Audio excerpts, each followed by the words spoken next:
Hello, everyone. Welcome to Women Seeking Wholeness. I'm Cherie Burton.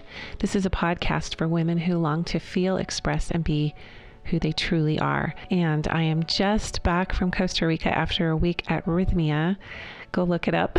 I can't even explain. It was the most life-changing, hard, excruciating, blissful, integrative healing experience of my entire life. I had some big life ahas around how I'm going to move forward with outreach and loving my family, of course, getting my body healthy and continuing to cleanse on deeper and deeper levels, as well as just being love, which is all of my life goals from here forward. So stay tuned for some more info on that as I dive back into my journey and kind of share some insights with a lot of you on the ayahuasca plant that I was able to take for 4 nights in a row, and the shamans and everything that encompassed that journey. Just a really, really, really intense and beautiful healing and connection experience for me. I want to introduce to you now Amy McPhie Allebest. Amy is currently finishing a master's degree in liberal arts from Stanford University. She is a mother of 4 amazing children, and her own podcast is called Down Patriarchy, an Essential Texts Book Club, which examines patriarchy and its critiques by means of critical historical documents. I've been listening to this and getting a real great refresher course on what started patriarchy. And just to be clear, we're not in attempts in this episode to bash or to make fun of or anything like that, or to be irreverent, just simply giving those of you who may not be, as I was not, versed in how things began, where things started, where things broke down in terms of women having equal visibility, voice, and power.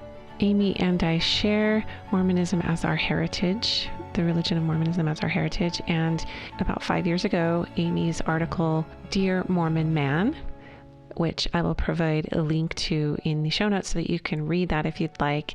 Those of you who are of the Mormon faith will appreciate some of the deep insight and even humor that Amy uses in that article, and also just thoughtful reflection for men and women on what it would be like to live in a world where there was only a female deity, only female authority, only female church leaders, and so on. So without further ado, I'm going to bring Amy McPhie Allebest on. Okay, Amy, we're live. Thank you for being part of this. I just have to say, Amy, I will tell you all her accolades on our intro, but where I first became aware of you, and maybe I didn't equate you as an individual with this article, but a number of years ago, I don't know, maybe 4 or 5 years ago, you wrote something called Dear Mormon Man.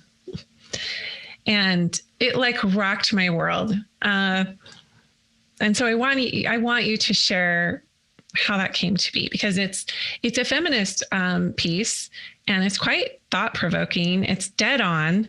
It's written from the standpoint of, hey, men, what if things were reversed here? And all of your spiritual role models and all of your scripture references and all of your leaders and all the committees and all of the leadership from the top down were all women. And what if God was a woman? And you were, anyway, it was just cool. So I want to start there, because that's how I came upon your path, and you unawares, like you had no idea that I was like lurking. And then I started sharing it, and then I just kind of put it away, and I was like, oh, wow, that's cool. And then I never heard anything about you or where you went or anything, but I want to start there. Okay. Because I think it's relevant to now the work you're doing now. It's almost like you had your own awakening with, hey, there's some discrepancies here and I need to speak out. And I honor people that do that just, kind of go against the grain a little bit, go out on a limb, take a risk, and start to speak out. So what prompted that? And how has that led you into the work that you're doing right now? Sure. Yeah. What prompted that article? I mean, we could back up to, the first glimmers of feminist awakening, which happened for me when I was 21 years old, I think is when it really started happening. And I definitely wrestled and struggled with feelings, mostly kind of gut-based feelings of frustration and anger and sadness. But then, just thinking, well, honestly, a lot of the struggle was thinking there's something wrong with me. I'm perceiving that something's off. Yeah. I'm perceiving that I'm part of a structure that isn't just, but it can't be unjust. So something is clearly wrong with me. That went on, for a while. And if you kind of trace, the very first time I published anything actually was in the Exponent 2, which is a Mormon feminist publication. Love it. I follow. I'm sure you know about Exponent, just in case any listeners don't know. But yeah, so I published there, and if you kind of follow, just every little while I would publish something else. And at first it was very much within the structure of patriarchy, within the structure of the LDS Church, of asking permission, really asking for the brethren to please, kind of like Abigail Adams saying to her husband, John, consider the ladies, right? Yeah. You have all the power.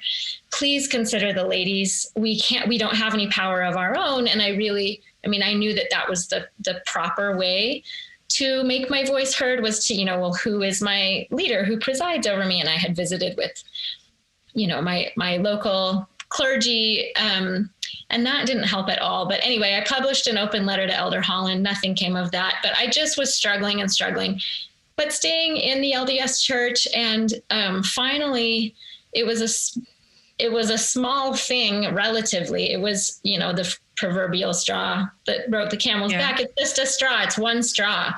But it was, I had just been so very frustrated and had been really looking into the origins of patriarchy a bit on my own.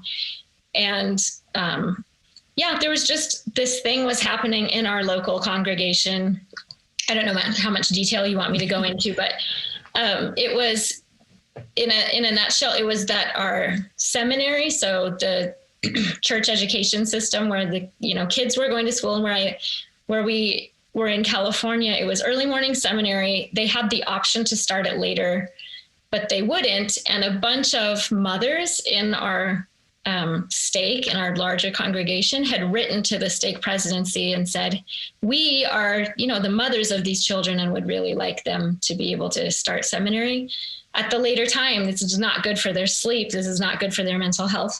And the stake presidency handled it by coming into the different wards and just really lambasting the women of the wards and saying, like, that's not the way you do things. You don't have this is not a democracy, basically. Like, when we get revelation, we will change things, but we're not going to have a campaign of women. And for me, I felt like that was the one thing that Mormon women had, was stewardship over the children. Men had stewardship in the broader world. Men had stewardship over politics and commerce and the arts and the sciences, and every single field they had stewardship and really dominance, honestly, in almost every religious structure, including our own. They presided in the home, they preside in your meetings, they preside everywhere. But the one thing that men had granted Mormon women was the nurture of children. And for me, to have men come in and nurture of children to me meant from the time they're born, like, I monitor their sleep schedules. I know when they eat. I know what they need for their mental health. And you're the one driving them probably at 6 o'clock in the morning. And it's just as taxing on the whole family as it is on that child. Yeah. You would know. Mothers would know. Yeah, mothers would know. And to have... That should be a conference talk instead of mothers who know.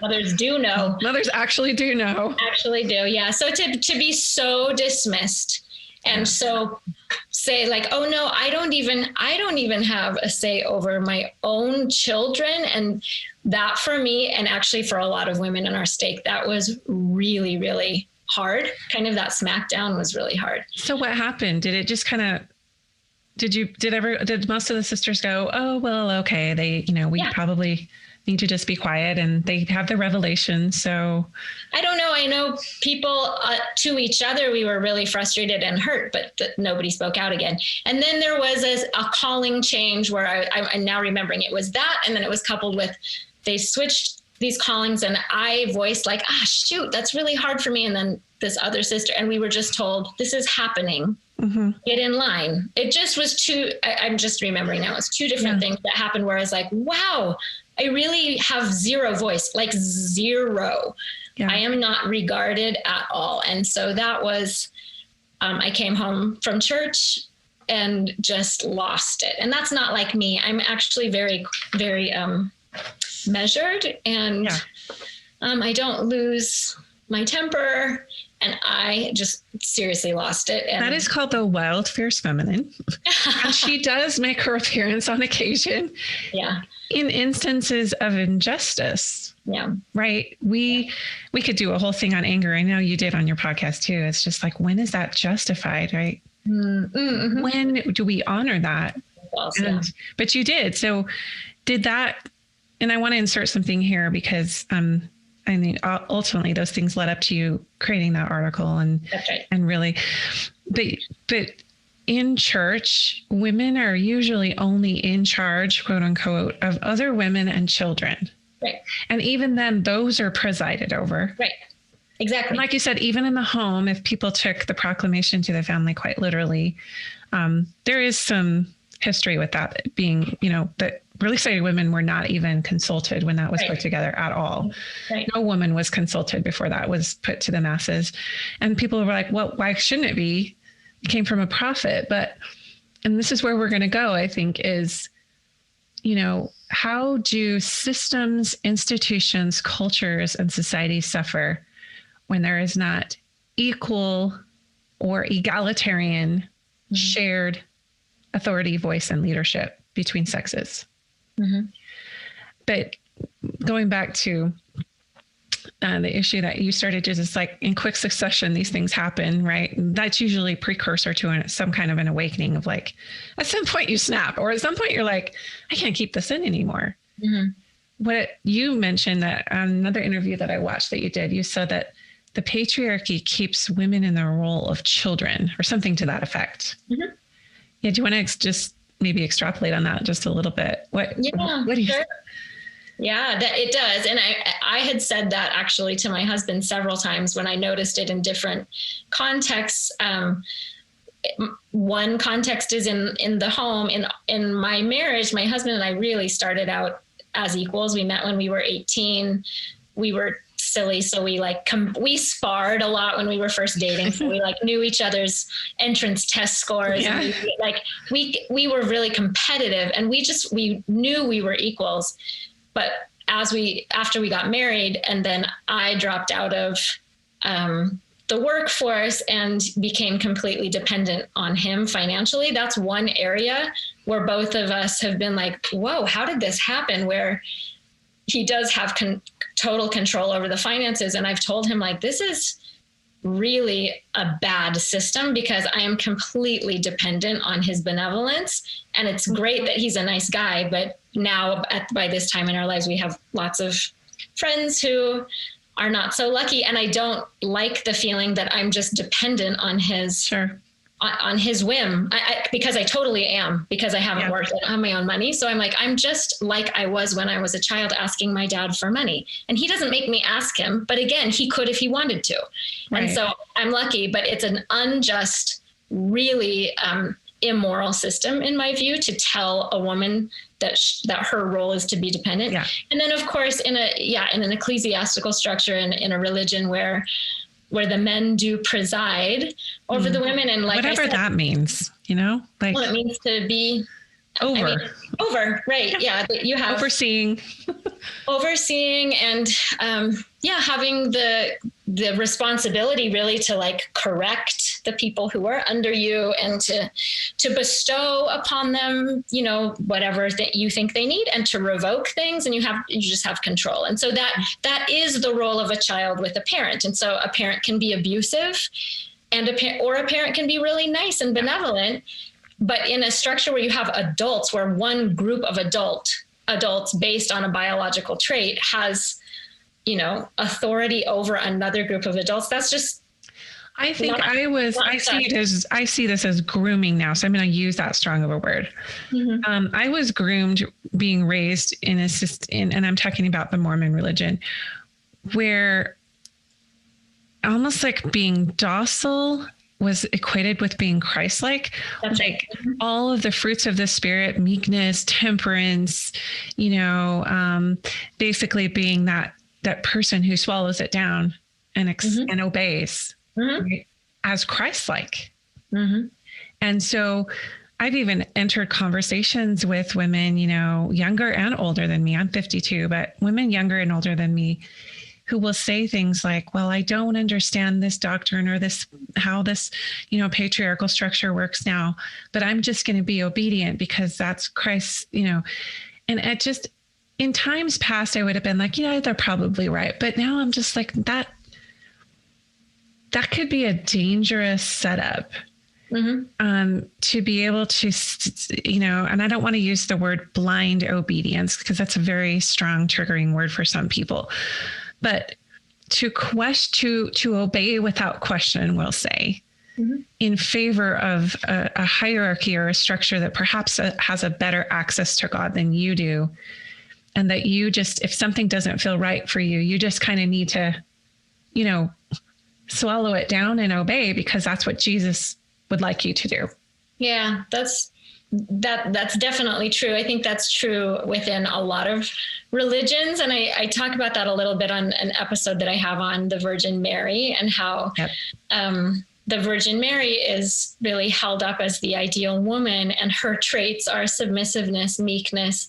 She's the handmaiden of the Lord. I don't understand, but just be it unto me as be it unto me, whatever needs to happen. And those were really prescribed as female virtues from the very beginning, right? Until you study Mary Magdalene.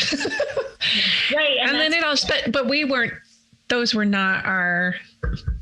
those were not held up. I mean, Mary Magdalene was not held up.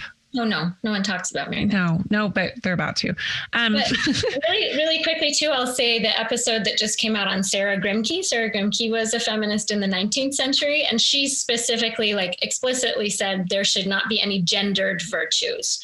A positive human virtue is a positive virtue. So if submissiveness is a virtue, then men and women should both aspire to it. If obedience is a virtue, and that's debatable about whether you want to instill a sense of obedience in a child, but if you did, then you should do it for both men and women, right? Hard work, that's a human virtue. Humility, that's a human virtue. So why do we always gender virtues? Mm-hmm. Well, because it keeps the power over dynamic in play. So let's talk about patriarchy. Well, first of all, let's finish your story. So you saw these very apparent discrepancies. You had the knowing that you really are voiceless, at least in the ability to make real change, because you don't hold a certain capacity as a priesthood holder, if you will. So what did you do with that? How did you let that fuel your fire and move forward? What was kind of that bridging point for you to speak? Yeah, I had been thinking of this essay idea for several months.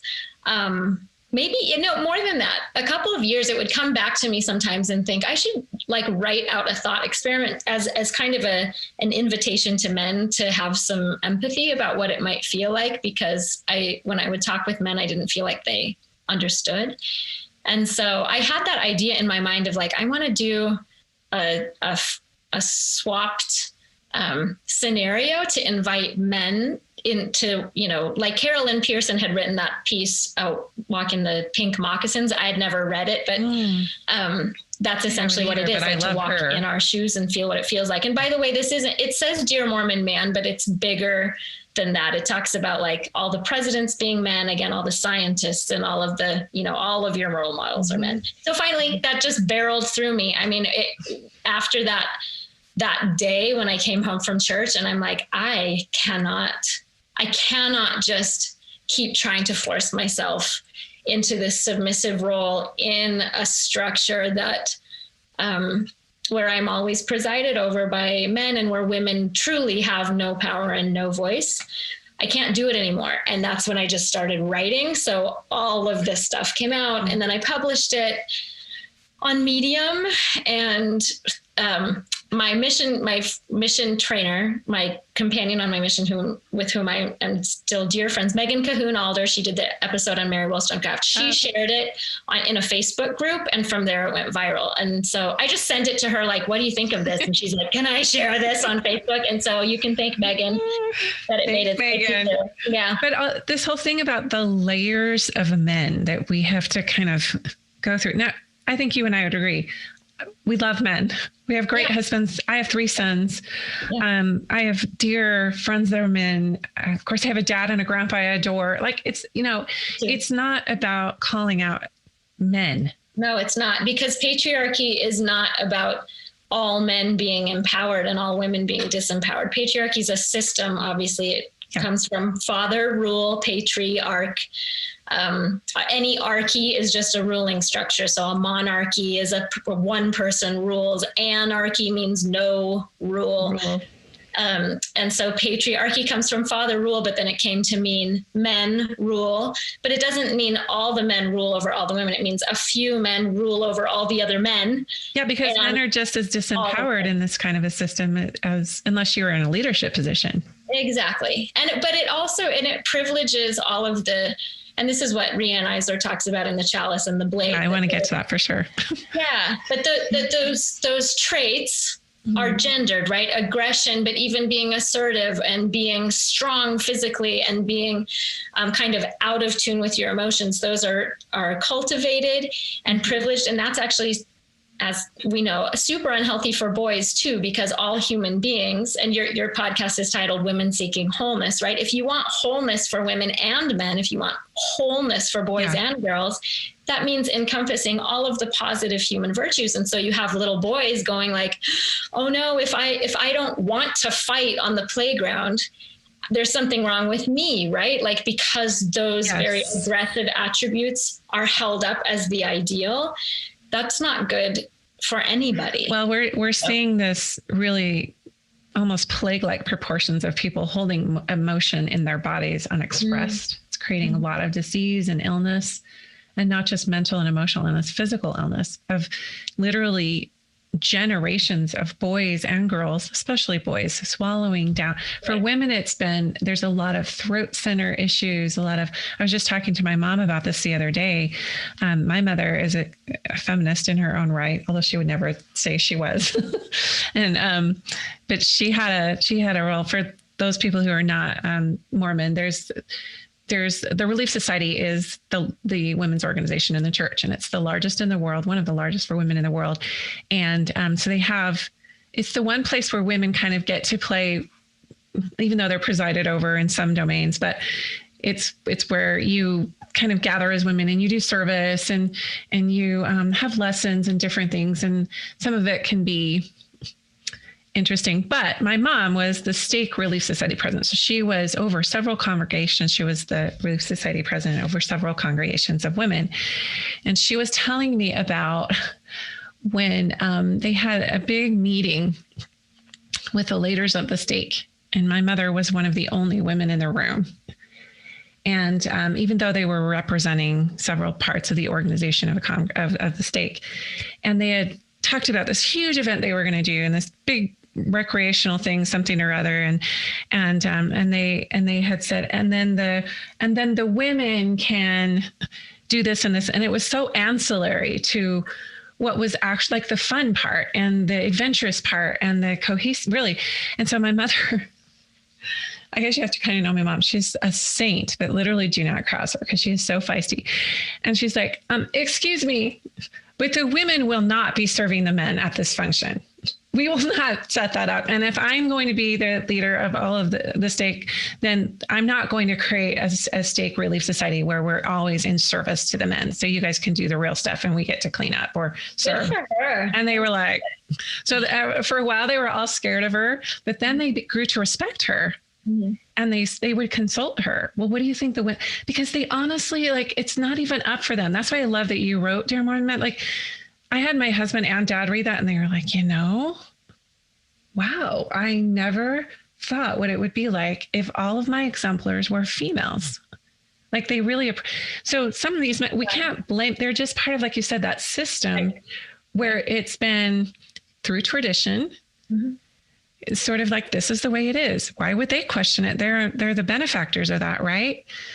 So they genuinely appreciated my mother's voice after a while, and they would consult with her, and it's like, oh, and my mom said anyway, it's just interesting that you realize at some points in your life and it usually is a trigger of an experience where you realize, like, how was I okay with this before? And now I'm not. Like, why was I so complicit before? And now it's like up for me. What happened?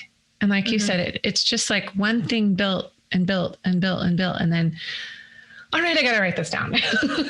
Right. So you wrote it down, it went viral. Then what happened? Did you get backlash from leaders, or did anyone call you in? No one called me in. I was good friends with my bishop at the time. He was a wonderful, wonderful human being. I mean, there's nothing he could do, but I do remember like bawling my eyes out in his office, and he cared so deeply about me. He was just a great man. And so I was lucky. I never feared. Again, it's just lucky. Like in a structure like that, the men the positions of power are only available to men, right? It's not like all men have that power, but it is only available to men. And I happen to be lucky, but I'm also aware, like, the structure is not just if you're just dependent on who's in charge. Like, we would never settle for that. That would never fly in the political arena, to just be like left up to whoever was in charge. Right. Anyway, no, I never had. I had started my graduate work at Stanford, and you didn't hear from me again because it was being in kind of the public. I did get lots of people reaching out to me, which meant a lot to me, but I'm quite a sensitive person, and having that much attention on me was not easy for me. Sure. And I have, 4 children at home. I was in graduate school, and I thought, like, I don't know that I have the bandwidth to then, take a step into being on Facebook all the time and writing more and maybe doing it. I just didn't want to. I didn't want to at that time. It's such a standalone anyway. Like, it's still so relevant, all these years after the fact. Like I said, I call it a cult classic.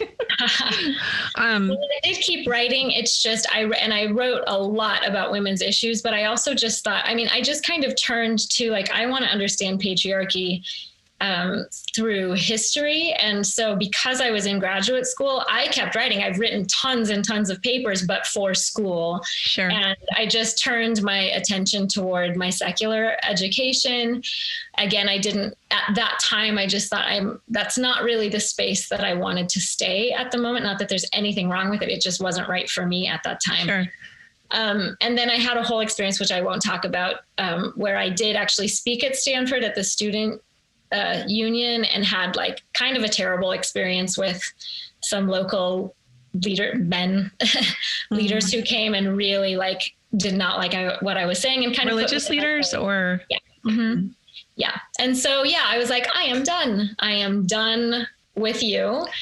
And so, I just went into my own studies. And that's powerful that you honored that. And I do want to talk about your research, and I want to dive into your podcast, and I'm loving it. It's giving me just a history lesson that I kind of needed to pull it all together. But, what's interesting as I'm hearing you talk, and kind of, I have a kind of a mirrored experience, but a lot of the discrepancies that I've noted and a lot of the things that haven't sat right with me, I had to disconnect from a lot of Relief Society meetings and a lot of church organized functions. And for a Mormon woman to do that when it's your world, it's your worldview, it's your culture, it's around you, it's they're like family. I had to literally get out of that bubble and travel and look into the eyes of other women and families, and really like question, what am I perpetuating with my daughters, unknowingly, that I didn't know harmed me till I'm now in like my 40s or 30s or whatever. Like, what's amiss here? What am I what do I need to stay obedient to be Christ-like? Or what do I need to do in my own soul to stay lined up? And that's when I started really diving into the divine feminine, because we had this doctrine that was given to the Mormon women and men early in the days of the church, where it was like, you have a mother in heaven. And then it was promptly dropped. So, and this kind of circles back to what I was saying before, where, we were told to be obedient to these things and that this would be the result.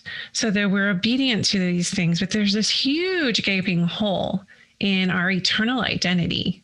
And not just within Mormonism, let's be honest, this is pervasive throughout the entire system and the establishment and everywhere and but from a religious standpoint, it's a huge pain point, because the religion is supposed to hold all the answers for you. Mm-hmm. And so if there isn't a developed theology or discourse on what the eternal station of women actually is, it does something to the psyche, and you don't realize it until you start getting older. Oftentimes, well, kids are waking up sooner and sooner now. But for me, and I think that you would probably feel very similarly. It started with polygamy, with the church's practice of polygamy. My ancestors and ancestresses who were practicing polygamy, and some of the pain. But for me, it was like, well, if we really, really parse this out, and in Mormon theology, that means that a man can be married to more than one woman. And no one's talking about it. And they're in agreement that it's part of our history and probably doctrine, but the top leaders are not talking about it, and they're not giving any definitive, they're saying it'll all work out in the end as a blanket statement.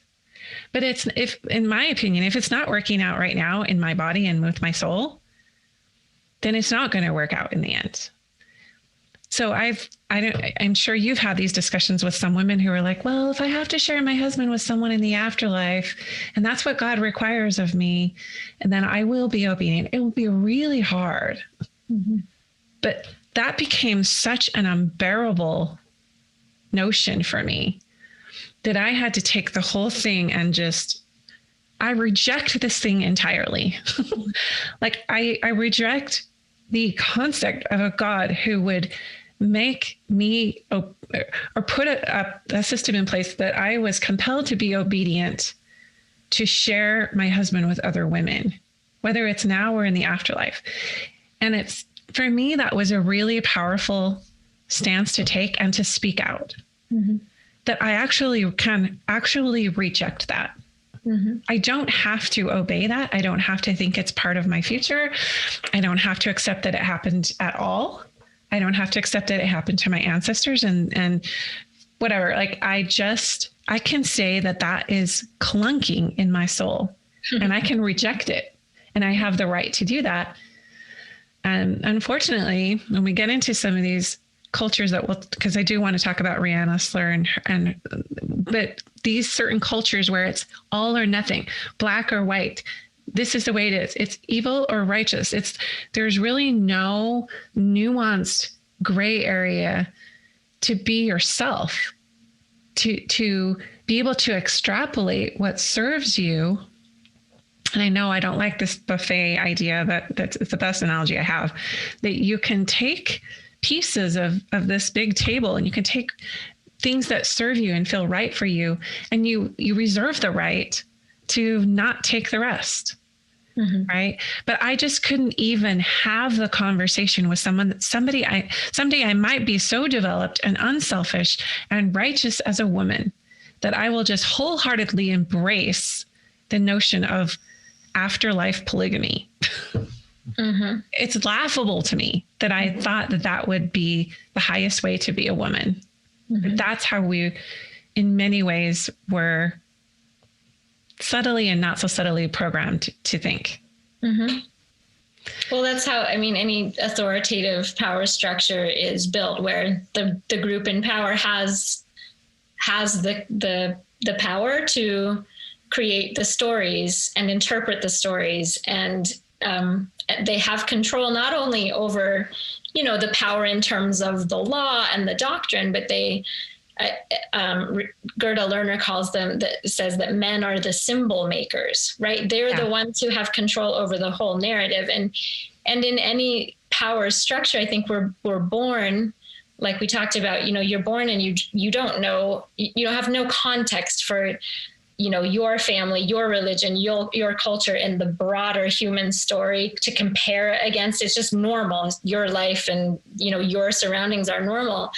But in that power structure, the men determine everything. And so what all people in that power structure are looking around and taking cues and signals around them saying like, okay, how can I be safe? And how can I have approval? And how can I have love? Because we all want to be safe and we all want to be loved. Right. And we want to belong.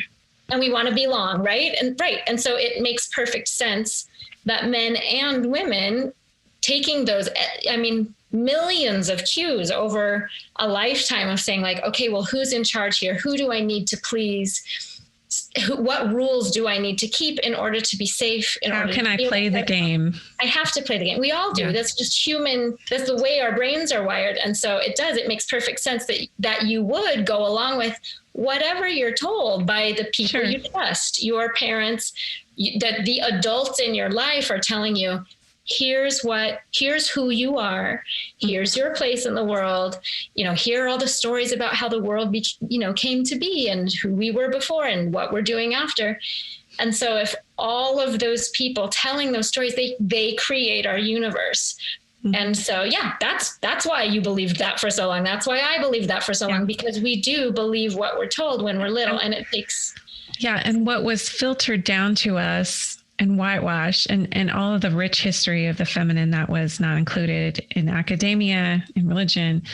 So let's jump ahead. So now you are getting your graduate degree from Stanford. You have this wonderful podcast, and I'm going to have links in the show notes that people can find, called Breaking Down Patriarchy, mm-hmm. which has a double meaning, right? Yeah.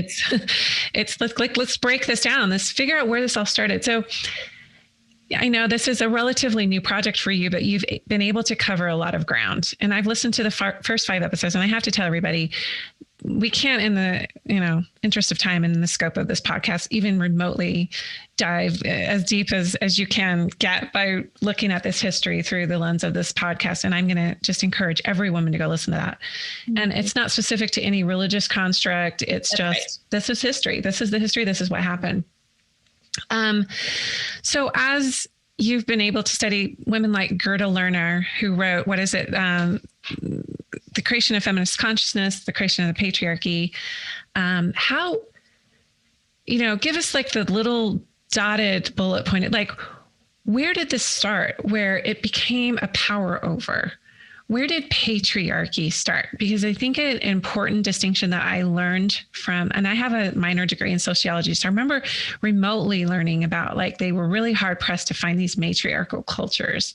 But why? There's 2 parts to this question. First, how would you define patriarchy in the sense of like where it started? Like, where did it originate? How did it come to be? And then piggybacking that, why aren't there any why do we have zero evidence? Something I learned by listening to your podcast. Why do we have zero evidence of there ever being a true matriarchy mm-hmm. or a matriarchal culture? Yeah. So I would say for listeners who are interested in this topic, and I was really, really interested, those were some of my driving questions in before I was even thinking of a podcast project. I was just like, where did this come from? Because you see it all over the world. Patriarchy is the structure that really is pervasive in every culture all over the world throughout time. And I believe it's unjust. And so I thought, who started this and when? And I happened to find, just through Googling, honestly, like trying to find books about it, I found Gerda Lerner, The Creation of Patriarchy. I read it for the first time 3 years ago. I've probably read it 3 times. It's dense. It's an academic mm-hmm. book. It's not light reading, but she's a historian, a sociologist. I think she spent her career mostly in American studies, but then she was so driven by this question too, that she then kind of stopped her work, delved into archaeology. And I think that's the places, those seed beds of humanity, those early, they are the most telling of, where the split occurred. So, I mean, if you're asking, yes, I mean, to answer that question, what Lerner and also Riane Eisler in The Chalice and the Blade, they talk about that in really ancient, like Neolithic humans, you saw much more egalitarianism. There's no written record, though. So it's really, this is all archaeological evidence where you're looking literally at like bone fragments. And it's just like really kind of tricky. It's just like not an exact science because you just have clues. And so they're trying to extrapolate from that archaeological evidence what happened. But what I've read in lots and lots of different places is that hunter-gatherers tended to be more egalitarian. And I think that's interesting because a lot of people, I mean, even now, like when I bring up my frustrations with patriarchy, people will say, but men and women are different, And like, that's the drum that always, that they beat. And I always say, that's fine. If men and women are different, that's totally fine. What I disagree with is men ruling over women. But in hunter-gatherer societies, yes, men and women had different roles. Women did, because we do give birth, and we are vulnerable because of our size and our stature. And so they did have different roles, but they seemed to have more equal power. It was more equitable, where they had like there would be I think of the word preside or hierarchy, and it's like you said, it's control over, but it seems like in these egalitarian societies, they were side by side. That's right. Even with some of the Egyptian, hieroglyphs and stuff that we see, it's almost like I've heard some mystical teachers talk about divine coupling, or divine leadership, co-leadership. Because it feels like the ancient wise woman, that the feminine has traditionally, it's like you were talking about with Abigail Adams, the masculine has a dependence on the feminine wisdom, because we have the ability to see the whole picture, or to see the deeper meaning of things, what's hidden, what's underneath. And so for me, when I go back and look at, some of this ancient archaeology and stuff, it's like her fertility and her anatomy it wasn't sexualized. Well, maybe a little bit, but it was more like she's the fullness. She is honored for her ability to be in that body, in her body, and to have a knowing. And so for me, wherever anyway, keep talking about that split, because it feels like with even the hunter-gatherers, they're different. They're anatomically different. They have different, like you said, size and stature.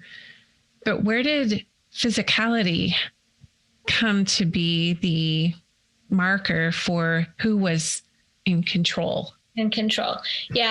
Most would say so. And from Neolithic ruins, you do see like goddess figurines and goddess markings on caves, and there did seem to be much more of a presence of the goddess and the power of fertility, like you talk about. And different archaeologists will interpret that in different ways. But what you see is that around the time of the agricultural revolution, and it happened in different places at different times, Riane Eisler talks about lots of different settlements, human settlements, at like very different times, but that they exhibit traits of egalitarianism. But then there was in each of these, in each of these cultures, what you have is eventually a warring culture that comes in and is able to take over. So Riane Eisler calls the egalitarian cultures the partnership cultures, and then they're eventually overtaken by dominator cultures. And that makes it sound really simple, and it wasn't. And it took a long, long time in each place for the dominator cultures to take over. But the agricultural revolution too is where you start seeing hierarchies of all different kinds, and where people were acquiring more. And that's started to build cities, and they started to build cities. They started to have all kinds of more like inequities in their cultures. That's when enslavement of other people began, where they would start taking over other people's land, and they would kill the men. And then at some point they realized that they could enslave the women, and then women came to be seen as objects that they could impregnate and then produce more people to work the land. And so they became seen as kind of, breeders, really. Yeah. And that happened again at very different times in very different places and very gradually. But one thing that Lerner talks about a lot is that women, it happens so slowly that you don't even really notice it. And she said, women have been complicit in this system all the way through. Yeah. But yeah, that they're interestingly, what they both agree, and everything that I've read too, is that there really has never been a matriarchy. The one matriarchal system that I'm aware of is not human. It's a different group of primates, the bonobos monkeys. Heard of that? Actually, it's really interesting. I read about them in this other class I was taking in grad school, and there's this group of monkeys, and they truly do have a matriarchy. The females in that, in their, social structure, are the ones, the male bonobos do have to petition the females for sexual access to other females. And the way that the bonobos monkeys, when I read this, I was so fascinated, it's an actual matriarchy. And it is. And I assumed that the female monkeys were probably either equal or bigger in stature and size. They're not. They're proportionally just like humans. So the females are smaller, they're weaker. And so I was like, then how do they do it? And it's because from the monkeys. It's because, it is. I actually think it's really relevant. The reason they're able to is because if a male gets out of line, a group of females will surround him, threaten, get big, bite him, but they know they have to do it in groups, and they protect each other. And so somewhere along in evolution, our primate cousins learned that women, because we're smaller, because we're physiologically vulnerable because of our anatomy, that we would need to work together in order to keep an aggressive male in check. And that's something that it seems like humans never learned how to do, because that is what would be required, right? If it comes to brute strength, most of the time men will dominate other men. Again, a big aggressive male like a Hitler or a Pol Pot or, will dominate all the other men and every marginalized person, anyone who's weak. And so women have to work together, and we haven't learned to do that. So, it's so interesting because I see these sleeper cells of women doing it. It's just that they haven't fortified themselves or galvanized, I guess you could say, enough to be able to be confrontational. Mm-hmm. And I don't know that that's the right way. I sit with this a lot. For me, it feels like when enough women wake up to ways we've been complicit in our subordination, and then and it won't I don't just think it will be groups of women. I think it will be men and women. It has to that confront this patriarchal dominance. Mm-hmm. Because when we're talking about these partnership versus dominator cultures, and for everyone who hasn't read Chalice and the Blade, go read it. It's really good. Rianne Esler does talk about how that this hierarchical way of in these dominator cultures, that just became, the norm for centuries, for millennia. Really. Mm-hmm. So sometimes we'll read, and I just want to throw this out there. Sometimes we'll read stuff in the Bible, like Paul said, or, let your women keep silence in the churches. And we want to kind of gloss over that. We forget that these biblical writings, and I want to talk to you about this because I know that you mentioned Mary, and you mentioned how sometimes, we have so few feminine role models in scripture, because of what happened with the Council of Nicaea, and because some of these texts that empowered women were driven into obscurity, really buried, burned, whatever. But, you know, when we're talking about women looking for role models, women wanting to attach to who am I?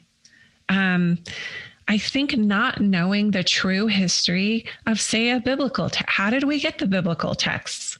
Mm-hmm. Most of us just think a prophet came and gave it to God and that's the end of the story. Well, no, like the New Testament, for example, was not written by the people whose books are named after. Matthew, Mark, Luke, and John did not write anything.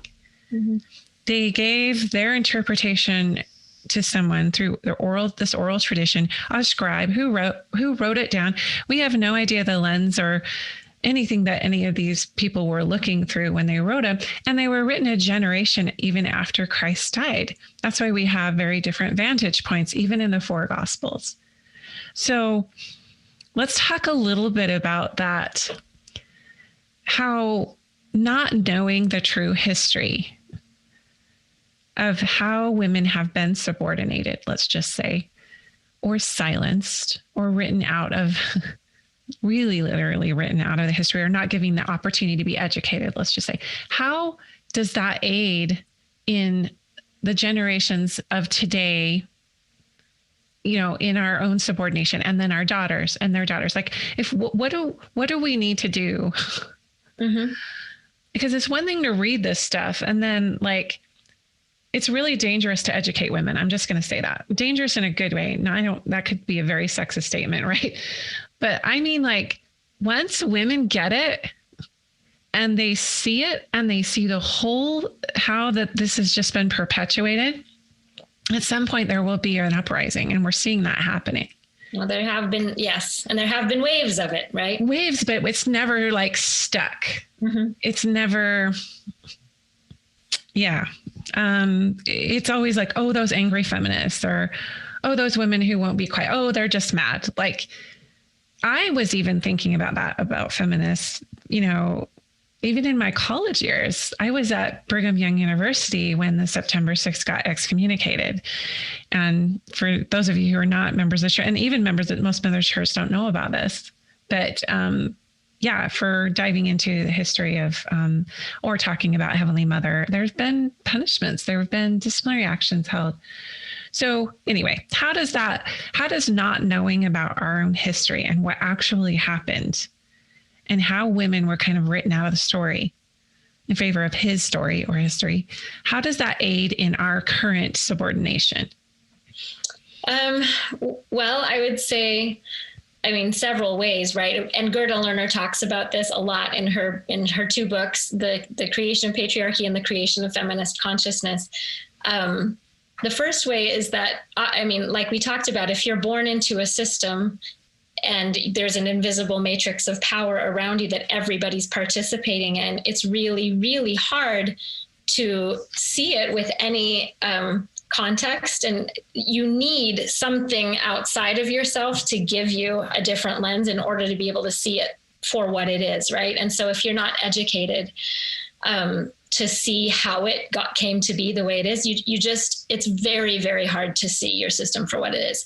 And Gerda Lerner says that whereas men, because they have been in the positions of authority where they can proclaim and they can make the rules that men are able to be educated and that women are not able to be educated, that men, when they make, discoveries, whether that's a scientific discovery or a philosophical discovery about the way the world works, they can pass it on to the next generation through an educational system. So they benefit the next generation. And so they can acquire momentum, right? To build upon the wisdom of their ancestors. Women have not been able to band together. They have not been able to benefit from the wisdom that their own foremothers were able to come to. There is stuff out there. You guys read some stuff and there's some really amazing women who had this higher consciousness. That's right.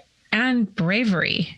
Mm-hmm. We're not reading. It's not in our educational system. That's right. It's not. And so they weren't able to really impact anyone except It's very, very limited impact. In fact, there's this heartbreaking passage, Robert Schumann, the 19th century German composer. He's a famous composer. Yeah. He was married to Clara Schumann, who was an incredible composer in her own right. She was called the priestess of the piano at her time. She was an incredible performer and a composer. She wrote beautiful works, but there's this passage in her personal journal that says, and I won't be able to say it exactly right, but it says, there's never been a great female composer. Do I dare to be the first? And she felt she had such a lack of confidence in her own ability, and she's able to articulate it was because there was no precedent for it. She didn't see herself represented, in the busts of Bach and Mozart. And she didn't have an exemplar. She had no example. Same thing today. What is the priestess today? Right. We still don't have it. But the thing that she didn't know that is heartbreaking is, like you just pointed out, maybe if she had known that Hildegard von Bingen had written incredible works of music, she would have known she wasn't the first. But she didn't know, because no one had ever told her, because Hildegard's works are not taught in schools. They aren't passed down. So every woman has this sense of, wait, even if they do start to wake up, which is hard to do, if they do start to look around and see, like, oh my God. They unplug from the matrix, they're going to go into oblivion. Right. Yeah. And so, it's a real psychic fear, actually. Yeah. I want to talk a little bit about how we move forward with, let's just say there's someone listening who feels like, okay, well, I can see points of that. But they're also being kind of served by it. Sure. Yeah. So I don't want to call it, comfortability, but they don't see it as blind faith. Or maybe it's not for them at all. Maybe they're fully awake in the matrix or what have you, but they also see that there's a cost for them either admitting it or being part of the change. Mm-hmm. There is a cost. And it's different for every person, and everyone has their own sacred journey. But with women kind of being cut out, when you wake up to like, yeah, I don't have the same authority, let's just say, as my male counterparts. And let's just say in the space of religion. But what can I do about that? Like, how can I not make waves, but still open up the conversation for maybe women are part of policymaking. Maybe women are at the upper echelon meetings. Maybe women are part of the corporate meetings. Maybe women get to have, maybe I'm part of the awakening that says, hey, I need a little bit more to go on here. This theology is lacking over here strongly. I may be told I can be a priestess someday, but what does that actually mean? Mm-hmm. And why don't we have them now if they're going to be here in the afterlife? Why didn't they here now? Mm-hmm. Things like that. So you have these women who love the system. There's payoffs here, right? There's, and I think you and I would agree, even in Mormonism, like that we love the people. We love some of the history. We love aspects of it. But then there are parts of it that have become intolerable.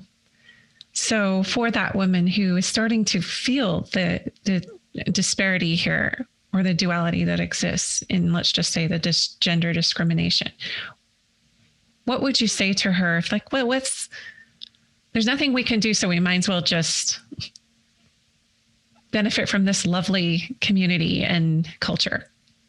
I know, it's a tough one. Well, I just don't relate to that. I mean, yeah. No, I mean, I get it. And I have had conversations like that, I guess. I don't know that I've ever talked to someone who says, like, yeah, I see the injustice, but I'm just going to keep benefiting from it. That's, I mean, I think in all unjust systems, we inherit the world that we inherit, and we have no control over that. But what kind of ancestor do we want to be to the people who come after us, right? We all benefit, whether we want to, claim the word feminism or not. Every woman alive today is benefiting from the work of the feminists that came before them. The fact, if you're wearing pants right now, that's because someone fought for that. If you voted in this last election, that's because someone fought for that and made waves. If you want to talk about religion, or even in our own religious tradition, if you have ever said a prayer in sacrament meeting, that's because someone fought for that. If you know what I mean? Like, yeah. And so to just say like, oh, well, I kind of like the system the way it is, I don't see the world that way. I think that. But there are some women who literally don't see there's even a problem. Well, if they don't see there's a problem at all, then I would just say, some people are not interested in learning and making the world a better place, I guess. I think, I don't know that I'm coming up with a great answer for that. No, I don't have a great answer either. I like to bounce this off. I guess where I go in my mind is I think of my grandmother, who stood by my grandfather's side. And, she was, from the World War II era.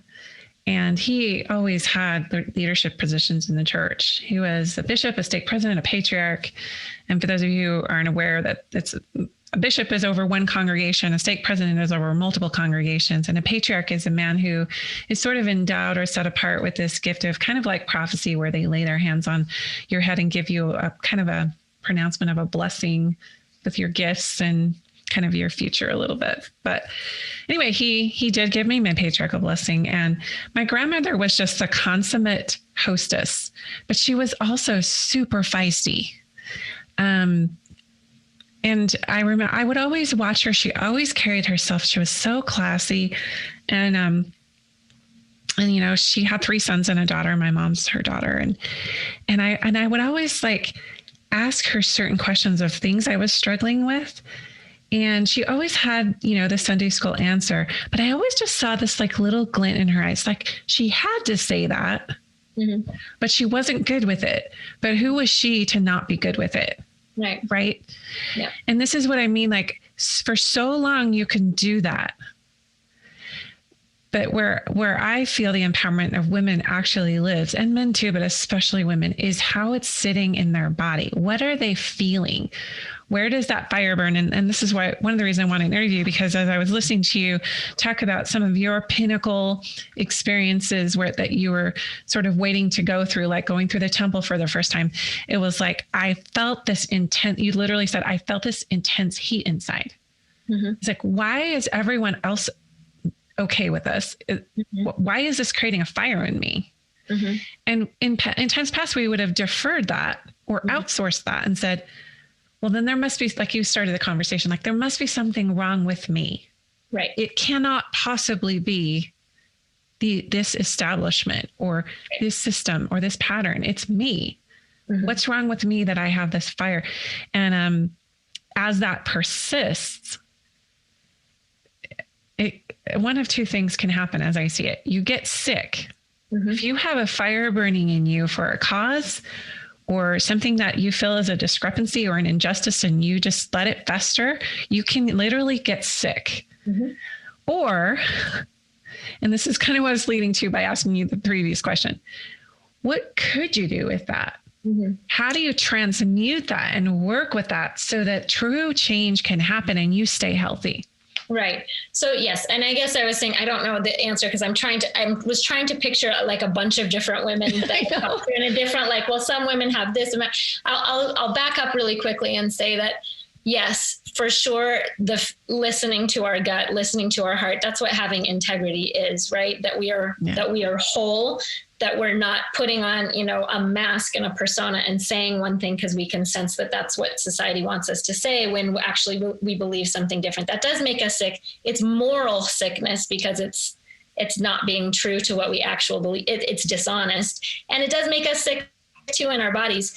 And I also think for me, then the next step was being drawn to, history. I wanted to know the facts. I wanted to know the intellectual side of it. And then I've acquired all of this, data from Gerda Lerner, from all of these, from Olympe de Gouges and Mary Wollstonecraft and Sarah. And we don't have to reinvent the wheel with it, right? And it's all there. It's and there. It's all there. In fact, benefit from their work. From their work and their wisdom. And exactly. And Olympe de Gouges did say, women, wake up, like you are being oppressed. And that was one of your questions, is like women who are like, I don't see a problem. I'm not oppressed. What's the big deal? I'm not oppressed. Right. Neither are my kids. I'm great. Right. So there have been these mighty women in the past saying, your life, maybe you don't even realize it, but actually you are living in an unjust structure, and it is not allowing you to reach your full potential as a human being.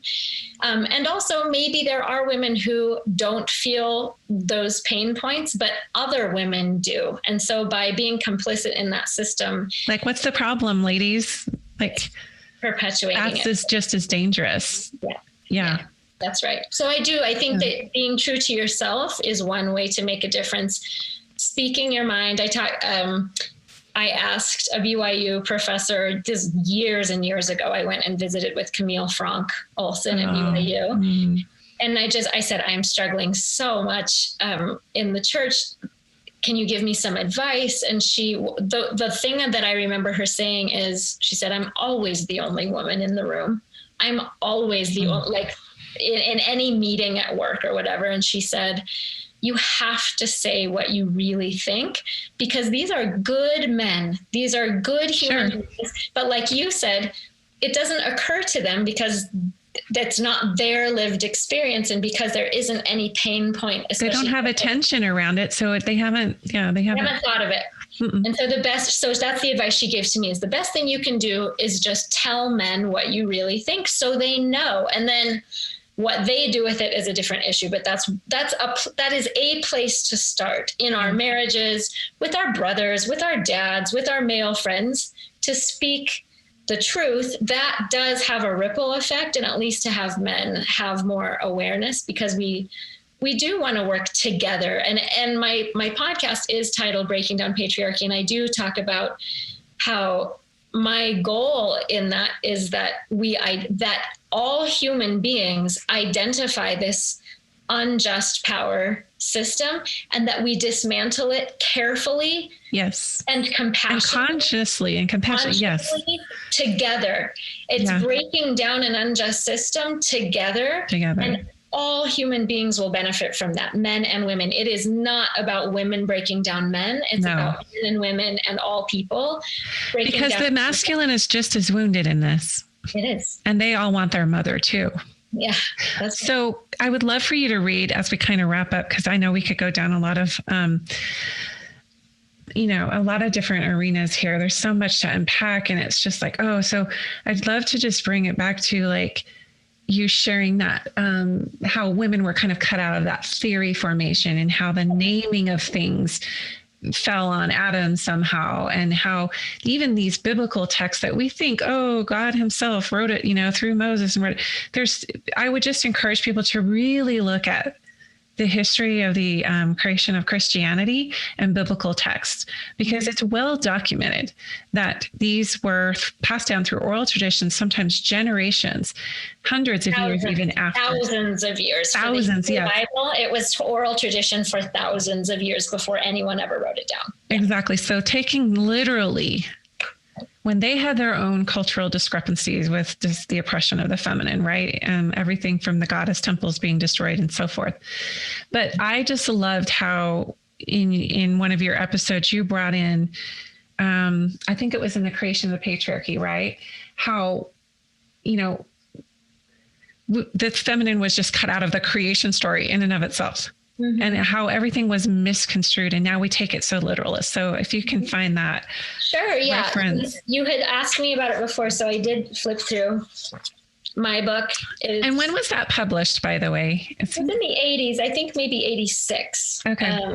I can. But what is her age? Like, around what age was she when she wrote it? Do you know she was? Well, I just opened 2 acknowledgments. She said this year has been 8 years in the making. It began in 1977. And I know she was born I know she was born in the 30s because she lived through the Nazi occupation of her home in Austria when she was like an early teen. And so, you know, she was probably in her I don't think she got a PhD until she was in her 30s. So this would have been maybe in her 40s that she wrote that, but I would have to check her timeline. Yeah. It was written in 86. So she was a mature woman by the time she wrote this. And she had established her career in academia before doing this work. Awesome. Fantastic book. So there's so many ways that we could answer this, because she talks about lots of different places where goddess traditions were subjugated, where, you know, when the dominator cultures came in, and dominator culture is a Riane Eisler term that Lerner doesn't really use, but they talk about the same thing. But she talks about lots of places where goddesses were then subsumed. They were kind of like swallowed up by god stories, or the goddesses were fractured into lots of lesser goddesses. It happened differently in different places. But I think the one that you had talked about was in the Hebrew tradition, where there had been, you know, there had been Asherah, had been a pre-Hebrew goddess that was like the creatrix of the world. There was Shekinah, I think. Shekinah, yeah. Yes, the divine in the temple, feminine presence, right? Yeah. In the Hebrew temple. So it talks about also, like, I mean, it just is obvious and natural, even just observing human and animal life, that females bring life into the world. That's a role of the female. And so I'll just read this. It says, the creation story in Genesis departs significantly from the creation stories of other peoples in the region. It is Yahweh who is the sole creator of the universe and all that exists in it. Unlike the chief gods of neighboring peoples, Yahweh is not allied with any female goddess, nor does he have familial ties. There is no longer any maternal source for the creation of the universe or for life on earth, nor is there any indication that creativity and procreativity are linked. And you can see I wrote a face that has tears when like a little frowny face. That is so sad. I know. And I read that and I thought, yeah, that's exactly true. And then like you referred to, it talks about that giving, that creation happens through words and naming. In the beginning was the Word, and the Word was with God. Right. And that's right.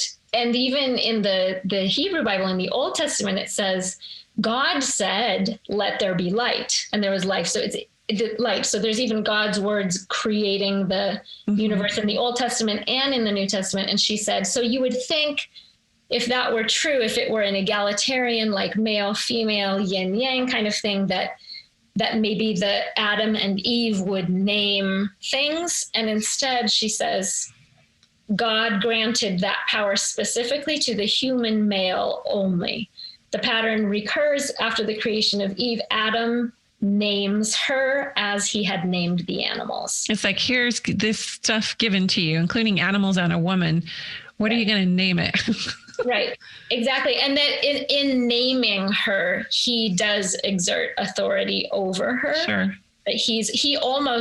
That Adam almost creates Eve because she's even taken from his rib. So he completely subsumes that, what we think of as the mother female creating role. It is embodied in a male God and in the first male human that he almost gives birth. He gets credit for giving birth to Eve, basically. To Eve. And then he names her, so he has complete control over her. As a parent would name their child. Right. So it's that, what I'd love to kind of wrap with is just this whole idea of benevolent patriarchy. And how is patriarchy ever good in its, I guess, basic form? Just as matriarchy isn't ideal, neither is patriarchy. But what is benevolent patriarchy? Because that definitely exists in Mormonism. I think it exists a lot in religions where it's like, we're going to talk really nice to you and tell you something that is going to be really hard, but we just don't know because God, isn't telling us yet. That's how I view benevolent patriarchy. How do you, that's a really layman's way to describe it, but how would you say even benevolent patriarchies can be an unjust system or a dominator culture?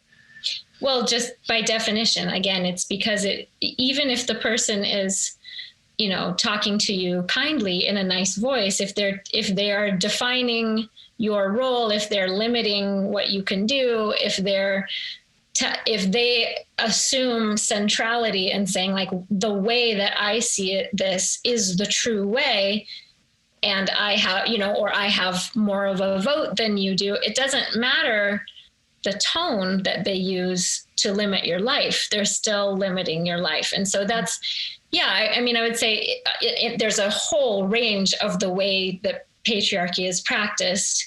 From, you think of like Malala Yousafzai, and she gets shot in the face for attending school, like at the Taliban, or you can look at, an abusive marriage that can happen anywhere in the world where the man is literally like beating up the woman. That's obviously, that's malignant, virulent patriarchy.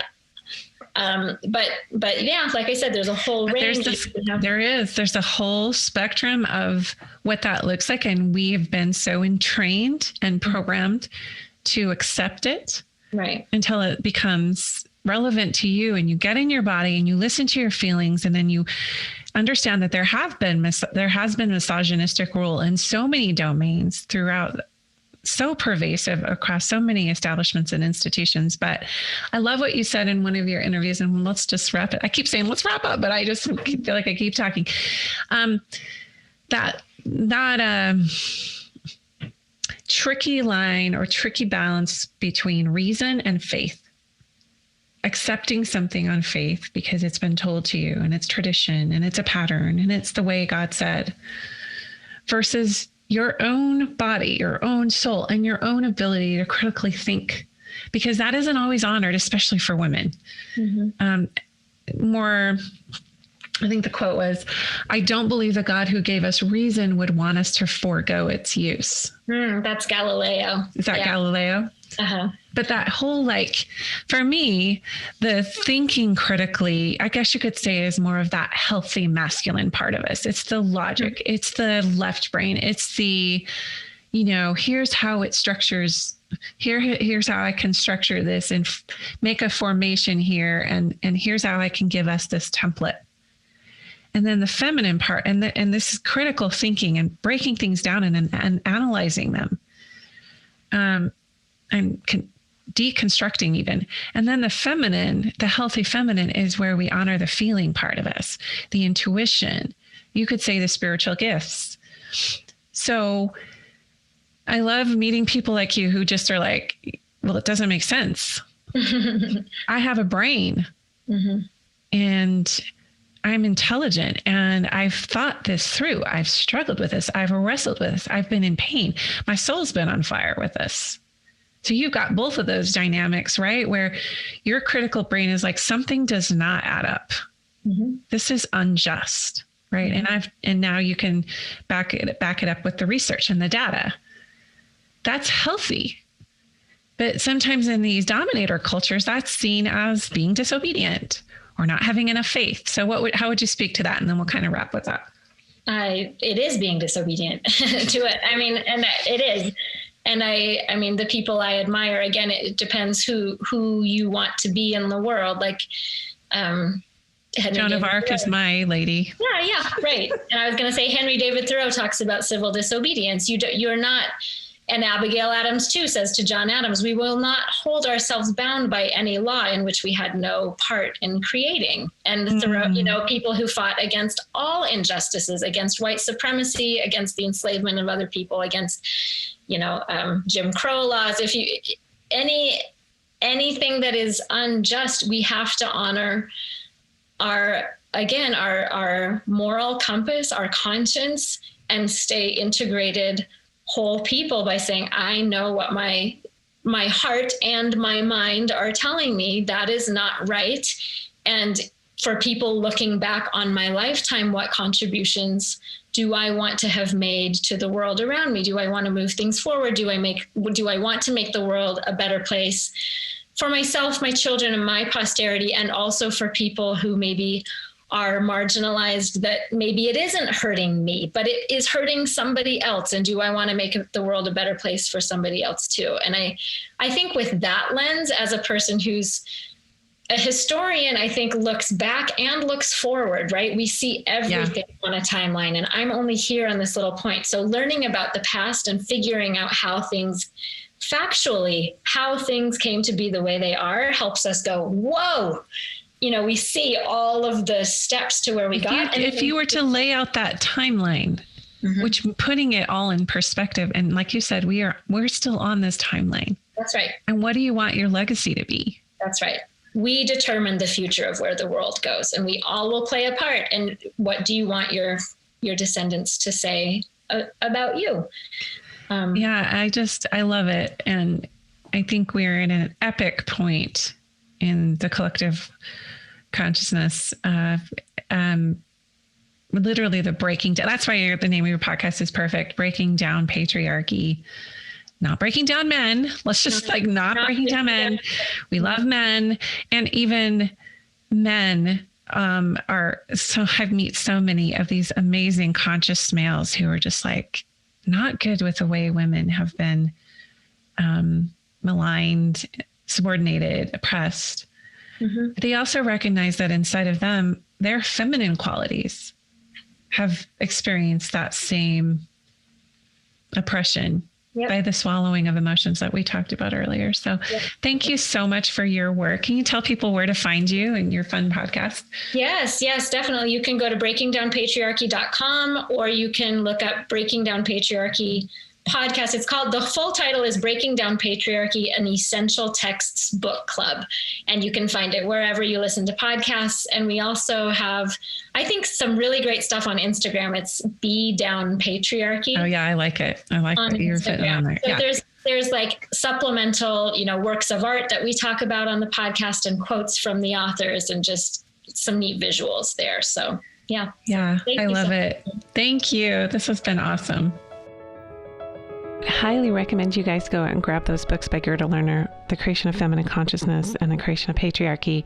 She is just one scholar who's really taken this on, but it's probably the most thorough text that both Amy and I can think of on the subject of how this split happened, how this psychic rift happened, how this invisible matrix of power took hold and discarded all the feminine richness and gifts and beauty that are now, on the optimistic side, coming forward. Undeniable, I would say, in bringing more consciousness to the earth, more of that shared authority and shared voice and shared visibility. The way the feminine works is not from the top down, but in the field of the people, with the people. So one of the reasons I wanted to start this podcast is because change doesn't happen that way from the top down. It happens laterally, and usually in community with other women. It's more grassroots.